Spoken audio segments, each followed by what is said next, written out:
I sold your car to help Hannah. We desperately needed cash. Besides, it's your fault for abandoning your family in the first place. The voice coming from my smartphone was my mother's, calm, almost casual. For a moment, the meaning of her words didn't register in my brain.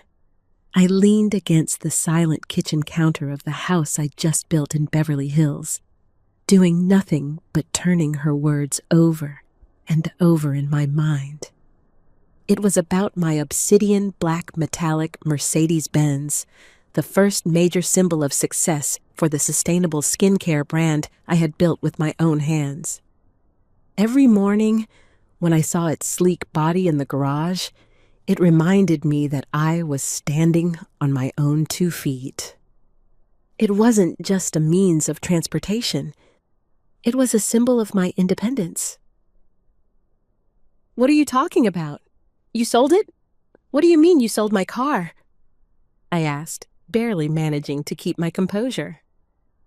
My mother replied, not even trying to hide her irritation. Your sister is in serious trouble. What do you expect her to do with a $50,000 debt all by herself? If you had helped her from the beginning, this would have never happened. At that moment, something inside me snapped. It was the sound of my life, my effort, my dignity, being trampled without a second thought by the person I should have been able to trust the most. Everything had started a month earlier with a phone call.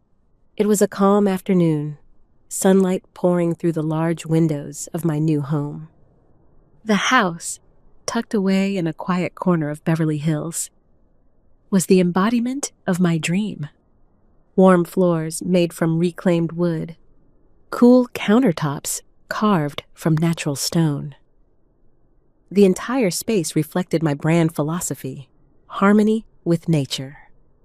Standing in that physical symbol of my success, I was reviewing the final guest list for the housewarming party I planned to host the following weekend.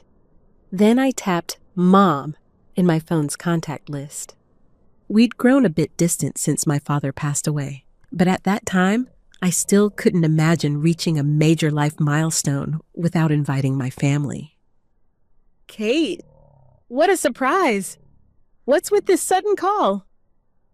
My mother's voice carried a hint of surprise at the unexpected call, but there was none of the sharpness I had always feared might be lurking beneath. Are you doing well? I'm throwing a party next weekend for the new house. I'd really like you and Hannah to come. Well, that's wonderful. Of course we'll come. I'd love to. Her voice sounded genuinely happy. That pure warmth eased the tension in my chest, if only a little. After my father's death, our relationship had become awkward, like we were both feeling our way through unfamiliar territory. Still, maybe moments like this were when blood ties could reclaim their meaning. That faint hope brushed through my heart.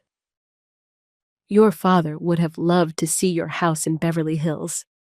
It's truly impressive, Kate. You're our pride. Her voice trembled with emotion, and I replied with a shy, "Thank you. I'm really looking forward to it. But, you see..." With those words, the warmth in the air froze instantly.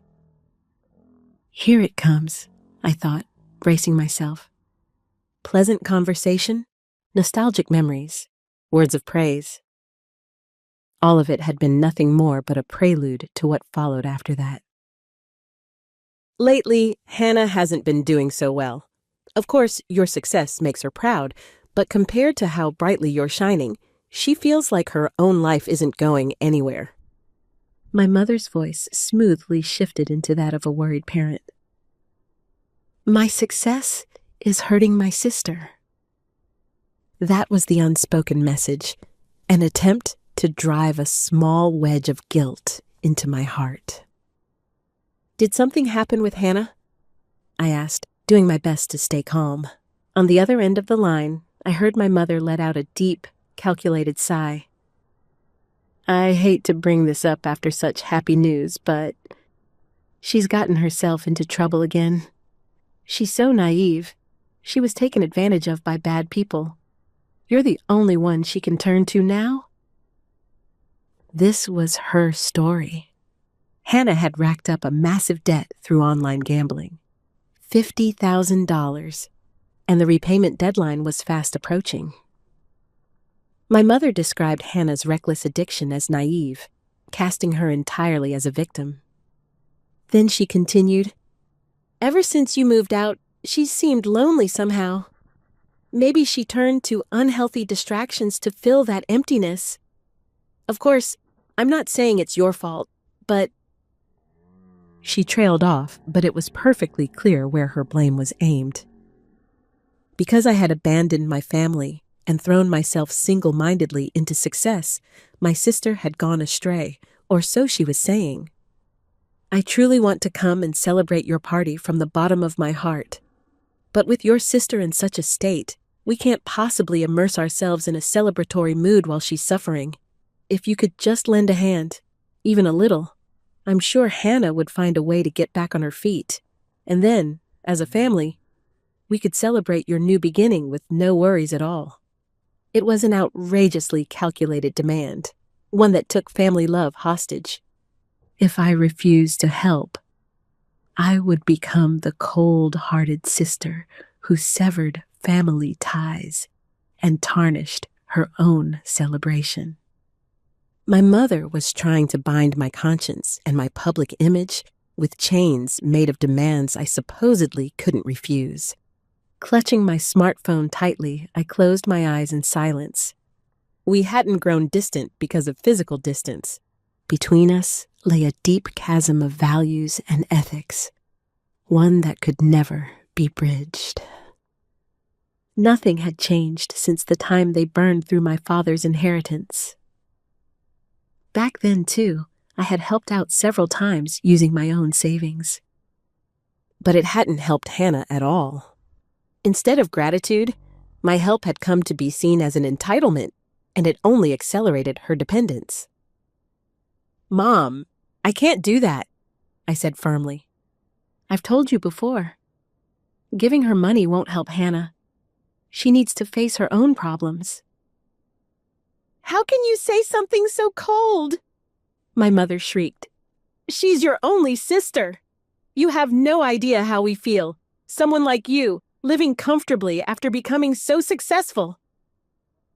Success isn't something someone handed to me. I earned it myself by working day and night. Until Hannah takes responsibility for her own life, I won't help her in any way. "That's enough!" my mother screamed hysterically. "I was stupid to rely on you. Ever since John died, you've completely changed. Ignoring your own family's suffering, how could you?" With that, she hung up on me. For a while afterward, I sat motionless on the living room sofa, completely stunned. Outside the window, the Los Angeles sunlight sparkled brilliantly, but a cold shadow had fallen over my heart. At the time, I had no way of knowing that this was merely the prologue to the nightmare that was about to unfold. All I could do was let out a deep sigh at the sheer difficulty of something called family. On the day of the housewarming party, my mother and Hannah showed up at my home with smiling faces, as if that phone argument had never happened. "It's truly wonderful, Kate," my mother said, but her eyes weren't smiling at all. Hannah, meanwhile, poured champagne for my friends as if the house were her own achievement, enthusiastically talking about how amazing it was. I felt a small sense of unease at the sight, but I was too busy greeting guests as they arrived. What really caught my attention, though, was my mother's restless behavior.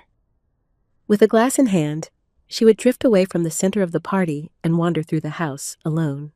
She gently opened the door to my study and peeked inside, even though she wasn't showing it to anyone. She tried the doorknob leading to the garage. Once, when I ran into her in the hallway, She was hovering near the console table where my handbag was placed. "What a lovely design," she said, picking up the bag and staring at it for an unnaturally long time. Her gaze didn't look like admiration. It looked like she was assessing its value. After the party ended and I saw off the last guest, I returned to the living room to find that my mother and Hannah were already gone. As silence settled over the space that had been so lively just moments before, I realized they had left without even saying goodbye. My mother's strange behavior lingered uneasily in my mind. The way she scrutinized the house, her unnatural fixation on my belongings, but those thoughts were quickly drowned out by reality. I had an important overseas business trip coming up in just a few days, and there was far too much to do. Finalizing presentations, packing, tying up loose ends. At the time, I simply didn't have the mental space to dig deeper into that uneasy feeling. A few days later, I left for a 1-week trip abroad. When I returned, still basking in the afterglow of a successful deal, I took a taxi home, pleasantly exhausted. After resting for a bit in the living room, as evening approached, I headed to the garage to go grocery shopping at a nearby supermarket. But the moment I opened the door leading to the garage, I froze. It was empty. The Mercedes Benz that should have been there was nowhere to be seen. No trace of it at all. My mind went blank. Was it stolen? In an area known for its tight security? With trembling hands, I pulled out my smartphone and opened the app for my home security system. I fast-forwarded through the cloud-stored footage from the past week. No record of any unfamiliar visitors. Then, in the footage from the afternoon of the day after I left for my trip, I found the image that made my blood run cold. It was a familiar figure. There, clearly captured on the screen, was my mother, opening the garage door with practiced ease, getting into my Mercedes Benz, and quietly driving away. Before anger could even rise, an incomprehensible confusion swept over me. Why? How? I called my mother immediately. After several rings, she finally picked up. I forced myself to speak calmly. "Mom, where are you right now? My security camera shows you driving my car away. Can you explain what that means?" What came back through the phone was a shocking response. "I sold it to help Hannah." My mother spoke as if she had done nothing wrong. No raised voice, no hesitation, as though it were the most natural thing in the world. "You wouldn't help her, so I had no choice but to do it myself." "Are you out of your mind? Do you have any idea how much that car is worth? Selling someone else's property without permission is a crime." "A crime? Helping family is a crime now. Your cold-heartedness is far more sinful than anything I've done." At that point, it was no longer a conversation. Realizing that rational dialogue was impossible, I said quietly, "Give me the buyer's contact information." My mother scoffed. "No, the money's already gone. It went toward Hannah's debt. All you care about is your car. I'm truly disappointed in you." With those words, something inside me completely shut down. In a cold, flat voice, I gave her my final warning. "Fine. What you did is absolutely unforgivable. Crimes come with consequences, and you will pay them. I no longer consider you my mother." Without waiting for a reply, I hung up. I immediately contacted my longtime best friend from college and my company's legal counsel, Candace. She answered right away. In a trembling voice, I told her everything that had happened. After listening, Candace fully grasped the severity of the situation and replied in her usual calm, composed tone. "Kate, take a breath. This isn't a family dispute. It's a clear-cut case of theft. Tomorrow, we'll go to the police together and file a report. Her steady voice eased my swirling anger and confusion, if only a little. The next morning, Candace and I were at a Los Angeles Police Department precinct. I explained the situation and submitted the security footage showing my mother taking the car as evidence. Candace immediately began legal proceedings. Using her authority as an attorney, she checked records with the California DMV and confirmed that my Mercedes Benz had already been transferred into someone else's name. The title change had been completed the day after the incident. Seeing how efficiently it had been done, I became certain this wasn't an impulsive act. It was planned. A few days later, Candace identified the new owner and successfully made contact. From the speakerphone in Candace's office, we heard the slightly confused voice of the buyer, a man. Yes, I did buy a used Mercedes Benz through a private sale. Is there some kind of problem? After identifying herself as a lawyer, Candace spoke calmly. There's a strong possibility that the vehicle you purchased was stolen. May I ask you a few questions about the seller? What we learned from the man went far beyond anything I had imagined. My mother had posted ads for my Mercedes Benz on Facebook Marketplace and Craigslist, claiming she needed to sell quickly due to an overseas relocation. A car with a market value of around $65,000 had been listed for just $38,000, cash only. The man contacted her immediately after seeing the ad. The next day, they met in a nearby parking lot, exchanged cash, and signed the paperwork. The woman selling the car said her daughter had suddenly been assigned overseas and had asked her to handle the sale. She seemed very pleasant. I had no reason to doubt her. Then he said the decisive words. The transfer document had your signature on it, Miss Kate, and she even showed me a copy of your driver's license. So, I didn't suspect anything. A copy of my driver's license? My breath caught. The image flashed back into my mind. My mother holding my handbag at the housewarming party saying, "What a lovely design." That was it. That was when she had photographed my driver's license with her phone, and while she wandered through the house, she must have skillfully stolen my car keys, registration, and insurance documents as well. Candace explained the situation to the man, who agreed to send us digital copies of the sales contract. When the documents arrived and I looked at them, I was left speechless. My name was there.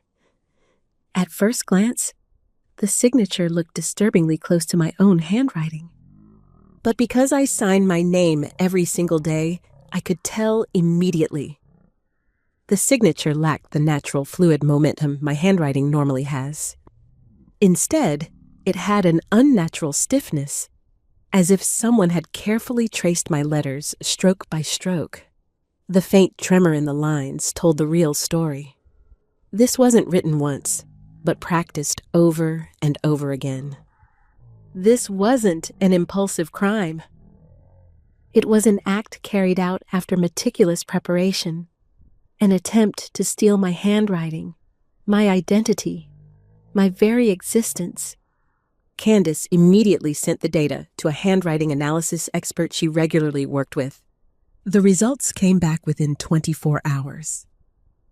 The report stated clearly that the pen pressure, angles, and ink flow all differed fundamentally from my genuine handwriting, concluding without ambiguity that the signature was forged. Clutching the report in Candace's office, I burned with a quiet, contained fury. This was no longer just theft. It was an unforgivable betrayal, an attempt to hijack who I was. Candace looked up from the report and met my gaze calmly. The evidence is complete now, Kate. What do you want to do? Not for a single second did my resolve waver. I looked straight back at her and said clearly, "I'm suing my mother."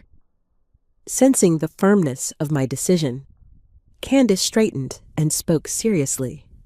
All right, but before we proceed, I need to be sure you understand this. There's no turning back from here. You'll be filing criminal charges against your own mother. The public may call you an ungrateful daughter. Even so, does your will to fight remain unchanged?" I gazed out at the Los Angeles skyline beyond the window and nodded quietly. "I have no doubts, Candace. She's no longer my mother. She's a criminal who tried to destroy my life. If I back down now, then my efforts, my brand, I myself, would all become lies." Candace nodded firmly in return. "Understood. Then let's do this. All the way." Our decision was put into action immediately. Candace submitted the forged sales contract and the handwriting analysis report to the police as additional evidence. An official arrest warrant was then requested for my mother on charges of document forgery and theft. A few days later, at dusk, I received a call from Candace. "The police took action," she said. "They issued a warrant, and your mother is now in custody." Her calm report signaled the opening of a long battle. As an attorney, Candace couldn't be present at the arrest itself, but one of her agents witnessed everything. Later, Candace told me what happened, and by all accounts, it was intense. 2 police officers knocked firmly on the door of the apartment where my mother and Hannah lived. "LAPD! Police! Open the door!" Their voices rang out.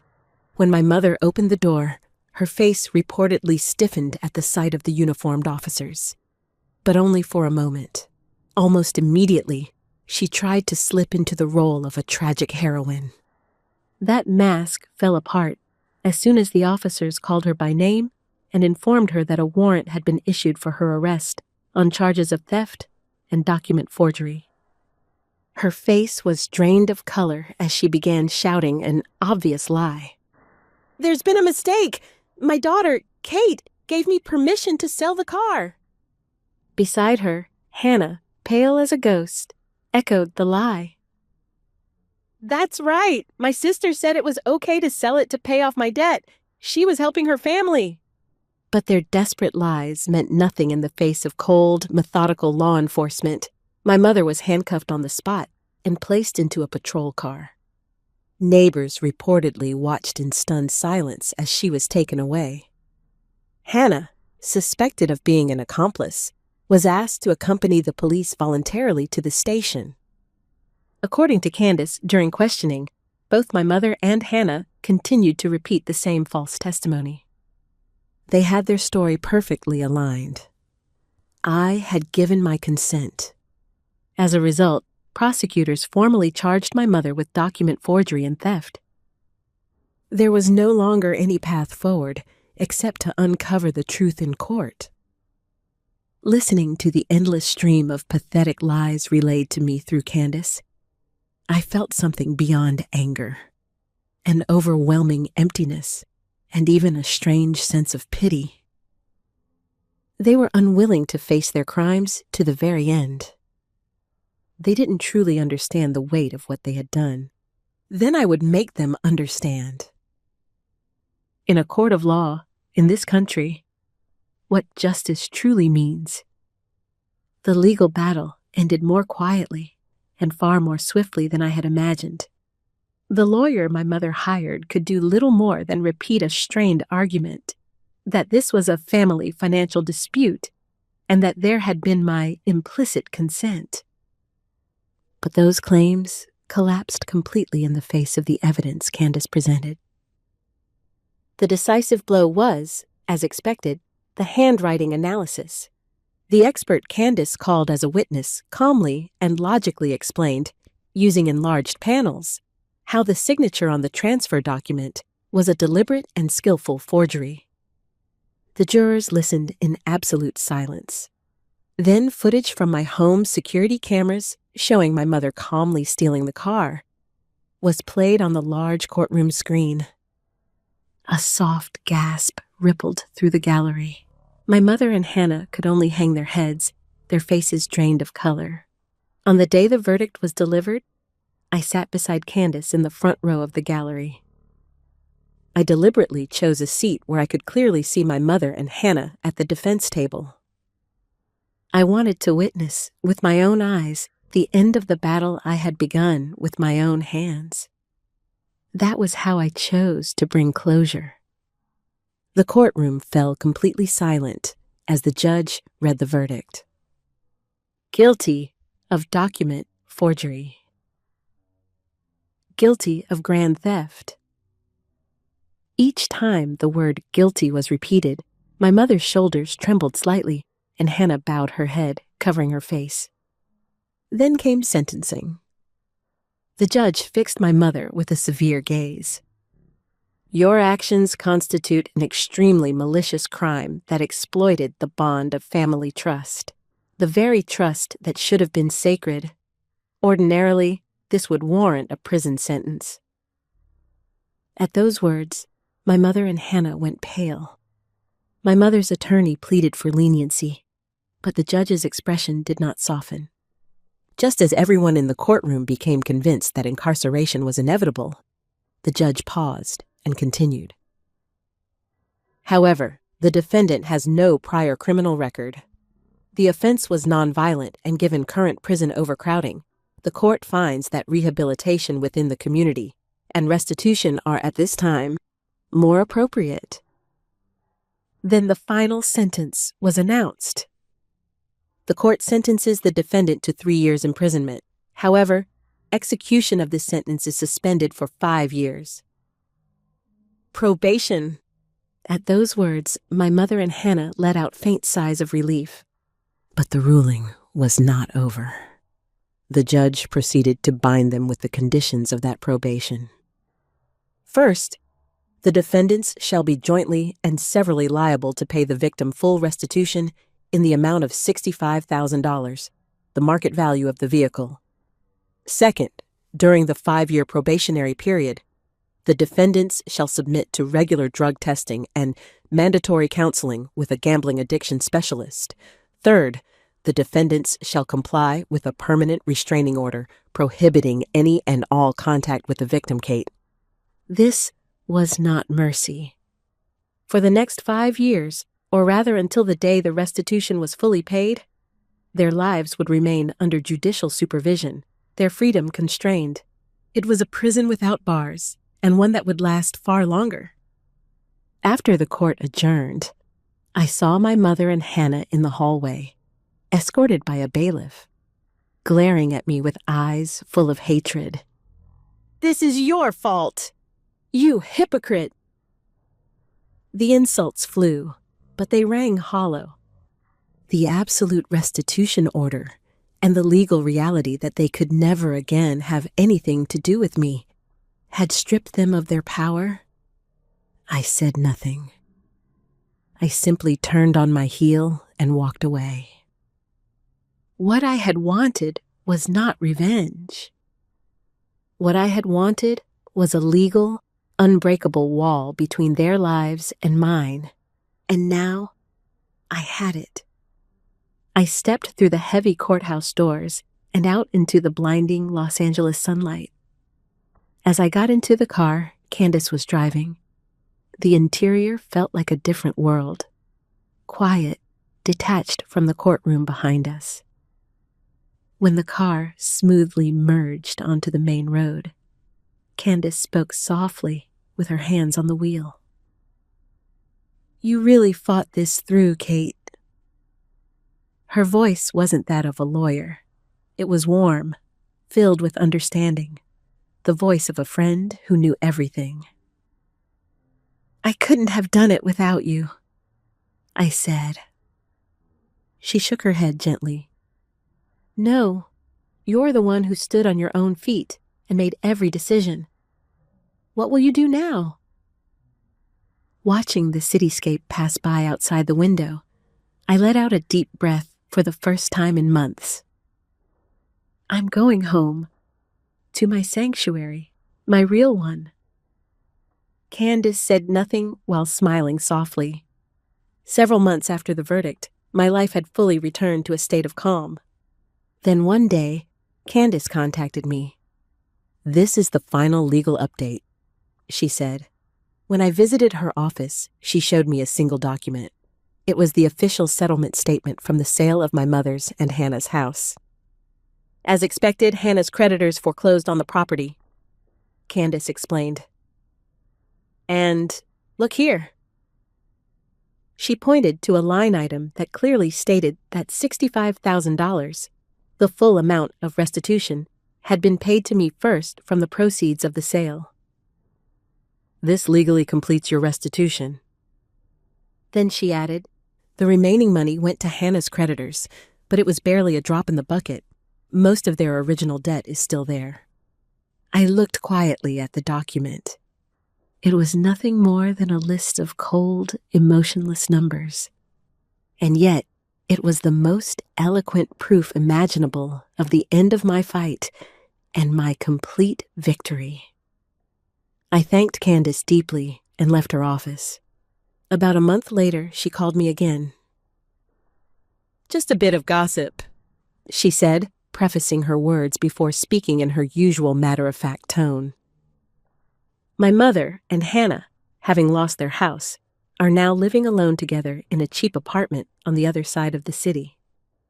Hannah took a minimum wage job for the first time in her life to repay her remaining debt, but she couldn't hold on to any job for long and kept bouncing from one to another. My mother, her wrongdoing now known throughout the neighborhood, has been abandoned by all her former friends. Now, Candace said, they spend their days blaming each other for everything. You can call it nothing but karma, Candace concluded. I nodded quietly. Even hearing all that, my heart remained strangely calm. Their lives now belong to a distant world, one that will never again intersect with my story. And now, I'm pouring my passion into a new project. Through my skincare brand, I've established a foundation that donates a portion of its profits to support women suffering from family exploitation, including financial abuse. My experience was not wasted. It has become a light of hope for other people who carry the same pain.